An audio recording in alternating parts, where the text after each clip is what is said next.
হাওড়া পুর নিগমের উদ্যোগে উদ্বোধন হলো অত্যাধুনিক ব্লাড ব্যাংকের। হাওড়ায় ৫৫ তলায় ৩ নম্বর বড় অফিসের কার্যালয়ে প্রায় ৩,০০০ বর্গফুট এলাকা জুড়ে তৈরি হয়েছে এই ব্লাড ব্যাংকটি।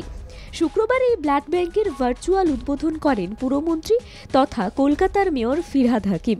উপস্থিত ছিলেন খাদ্য প্রক্রিয়াকরণ ও উদ্যান পালন মন্ত্রী অরূপ রায়, হাওড়ার মুখ্য পুর প্রশাসক ডক্টর সুজয় চক্রবর্তী সহ অন্যান্যরা। রোটারি ক্লাব অফ কলকাতার সহযোগিতায় হাওড়া পুরসভার উদ্যোগে প্রায় ১ কোটি টাকা ব্যয় করা হয়েছে এই প্রকল্পে। ৮০০ পাউচ রক্ত রাখার ক্ষমতা বিশিষ্ট এই ব্লাড ব্যাংকে রক্ত ছাড়াও রয়েছে প্লাজমা, আরবিসি, প্যাকসেল, রক্তরস, প্লেটলেট সহ সমস্ত রক্তের উপাদান। হাওড়ার মুখ্য পুর প্রশাসক ডক্টর সুজয় চক্রবর্তী বলেন, হাওড়া ছাড়াও পার্শ্ববর্তী এলাকার মানুষ এখান থেকেই রক্ত পাবেন।